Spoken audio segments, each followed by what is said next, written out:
Hi అండి, welcome back to our channel. ఈరోజు recipe వచ్చేసి నేను సంక్రాంతి స్పెషల్ అరిసెలు అయితే చేస్తున్నాను. ఏ విధంగా చేసుకోవాలి, ఇలా చేసుకుంటే పర్ఫెక్ట్గా మనము ఈ అరిసెలు అస్సలు రాని వాళ్ళు కూడా ఇలా చేసుకోవాలి అనుకునే వాళ్ళు ఈ ప్రాసెస్లో చేసుకోండి, చాలా బాగా వస్తాయి. హాయ్ అండి, ఇది ఒకరోజు నైట్ అంతా బియ్యం అయితే ఇట్లా నానబెట్టి పెట్టుకున్నాను. ఇట్లా పెట్టుకున్న తర్వాత మనం ఒక కాటన్ క్లాత్ వేసేసి దీనిపైన అంతా వేసేసుకున్న తర్వాత ఇవి ఎక్కువ ఏంటంటే ఇలా వేసేసుకున్న తర్వాత వాటర్ అనేది ఈ కాటన్ క్లాత్ ఉంది కదా, ఇదైతే పీల్ చేసుకుంటుంది. పీల్ చేసుకున్న తర్వాత వచ్చేసి అంటే కొంచెం మనము అంతా మారిపోవద్దు, ఇవి కొంచెం తడిగా ఉన్నప్పుడే మనం మిక్సీ పట్టుకోవాలన్నమాట. ఎక్కువ పొడి ఇట్లా ఆరకుండా కొద్దిగా కొంచెం పచ్చి పచ్చి ఉన్నప్పుడే మిక్సీ అయితే పట్టుకోవాలి. అవి ఎలా ఉంటాయో అప్పుడైతే నేను చూపిస్తా. వచ్చేసి 1 కప్పు బెల్లం తీసుకోవాలి, అలాగే నువ్వులు అయితే తీసుకోవాలి. ఇప్పుడు వచ్చేసి మనం చిన్న బౌల్ పెట్టేసుకొని దీంట్లో బెల్లం అయితే యాడ్ చేసుకుందాం. బెల్లం వేసేసుకొని ఇది పాకం వచ్చేంత వరకు దీనైతే పాకం రానిచ్చుకుందాం. కొన్ని వాటర్ వేసుకుందాం. సో చూడండి, కొద్దిగా అయితే వాటర్ వేసుకుంటున్నాను నేను. మనకి ఎక్కువ వాటర్ వేసుకుంటే వాటర్ ఎక్కువ అయ్యి పాకం అనేది తొందర రాదనమాట. అందుకే కొంచెం కొంచెం వేసుకుంటూ ఇదైతే కలుపుకుంటూ ఉండాలి. పాకం వచ్చేంత వరకు ఇలా సిమ్లో పెట్టుకోవాలి. స్టవ్ అనేది సిమ్లో పెట్టుకొని ఇది పాకం వచ్చేంత వరకు కలుపుకుంటూ ఉండాలి. చూడండి ఈ విధంగా అయితే పైన తేలుతూ ఇట్లా నురుగు వస్తుంటుంది కదా, ఇట్లా కలుపుకుంటూ ఉండాలి. ముదురు పాకం వచ్చేంత వరకు అయితే ఇలానే కలుపుకుంటూ ఉండాలి.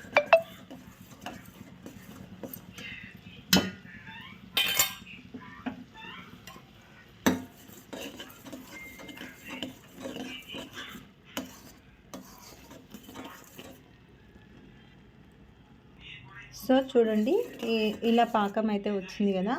ఇప్పుడు మనం వచ్చేసి ఈ పాకం అయితే ఇలా వాటర్లో వేసేసుకోవాలి. చూడండి, ఇది ముద్దలాగా వస్తుంటుంది. చూడండి ఈ విధంగా చూడండి, ఇలా వచ్చినప్పుడు మనమైతే ఇంకా కొంచెం రావాలి, ఇంకా కొంచెం ఎక్కువ వస్తే మనకి గడ్డలాగా వచ్చేస్తుంది అనమాట. సో చూడండి ఈ విధంగా. లేదంటే అలా తెలియని వాళ్ళు వచ్చేసి ఏం చేయాలంటే, ఇప్పుడు స్పూన్స్లో ఉంది కదా, ఇది తీసుకొని ఈ 2 ఫింగర్స్కి ఇలా అద్దుకొని ఈ విధంగా ఇలా చూపిస్తున్నా చూడండి. ఇలా తీగ పాకంలాగా వస్తుంది కదా, ఇలా తీగ వచ్చిందంటే మనకు పర్ఫెక్ట్గా రెడీ అయిపోయినట్టే. ఓకేనా? ఇప్పుడు ఇది స్టవ్ ఆఫ్ చేసుకోవాలి. సో చూడండి, ఇప్పుడైతే పిండి వేసేసుకుందాం. ఇదైతే పాకం అయితే రెడీ అయిపోయిందనమాట. ఇప్పుడు వచ్చేసి పిండి వేసేసుకొని కలిపేసుకుందాం. రైస్ అయితే చూపిస్తున్నాను. మనకి ఫస్ట్ కొంచెము వాటర్ ఉండే కదా, ఇప్పుడైతే కొంచెం వాటర్ తగ్గింది. నాకు ఆల్రెడీ తడి ఉందన్నమాట చేయికి, మీకు అలాగ అనిపిస్తుంది. ఇప్పుడైతే ఇది మిక్సీకి పట్టుకోవాలి, చూపిస్తాను నేను మిక్సీ పట్టేటప్పుడు. సో చూడండి, ఈ విధంగా అయితే వేసేసుకున్నాను కదా. ఇప్పుడైతే ఇది మిక్సీ పట్టేసుకుందాం. సో చూడండి, మిక్సీ పట్టిన తర్వాత ఈ విధంగా అయిందనమాట. ఇది కొంచెం జల్లించుకోవాలి మనము. జల్లించుకుంటే మనకి ఈ బరక అనేది రాదనమాట. సో ఇది అంతా జల్లించుకున్నాక నేను చూపిస్తాను మీకు. ఈ విధంగా అయితే జల్లించుకోవాలి. ఇప్పుడు మిక్సీ పట్టుకున్నాను కదా, ఇదైతే ఈ మిశ్రమం వేస్తుండాలి. దీనికైతే ఒక 2 ఉంటే కొంచెం బాగుంటుంది అనమాట, ఎందుకంటే కలుపుకోవడానికి ఇబ్బంది లేకుండా. సిమ్లో పెట్టయితే ఇలా కలుపుకుంటూ ఉండాలి.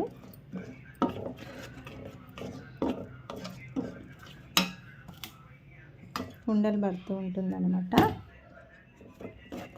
నేను అంతా కలిపినాక చూపిస్తాను వచ్చేసి. చూడండి, ఈ విధంగా అయితే కలుపుకున్న తర్వాత నేను నువ్వులు అయితే ఇందులోనే వేసేస్తాను, ఎందుకంటే అంతా కలిసిపోతాయి కదా అనేసి చెప్పేసి ఇందులోనైతే వేసేస్తాను అనమాట. ఇది చల్లారితే కొంచెం గట్టిగా అవుతుంది అనమాట.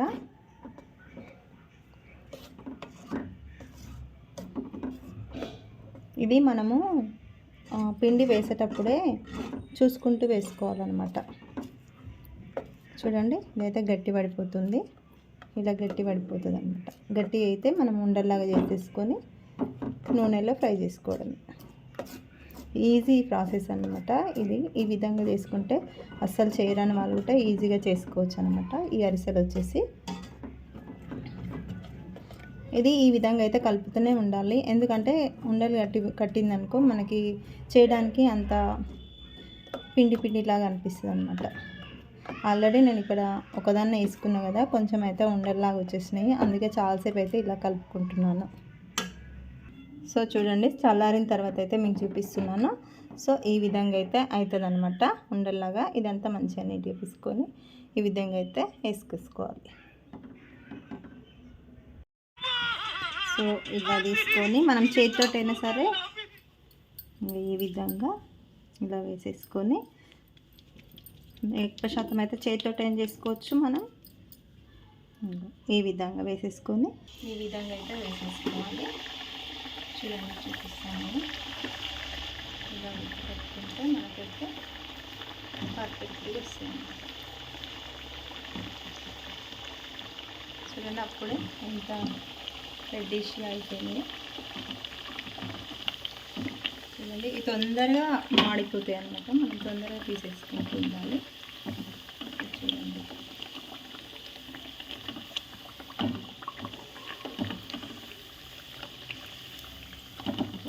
పోతున్నాయి కదా.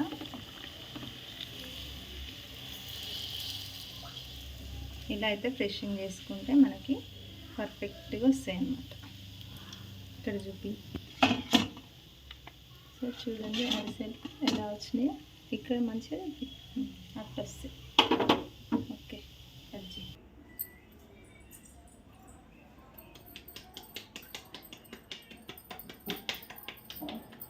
ఇలా వేసుకోవచ్చు, లేదంటే ఒక పేపర్ మీద వేసుకోవచ్చు.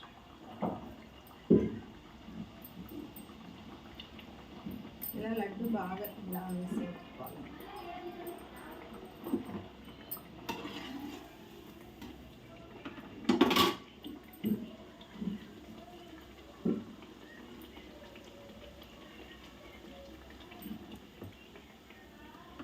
చూడండి ఎలా పొంగిందో. చూడండి ఈ విధంగా అయితే పొంగుతుంది అన్నమాట.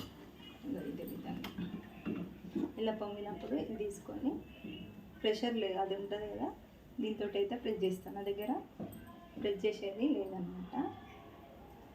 సో చూడండి పర్ఫెక్ట్గా ఎలా అయిందో.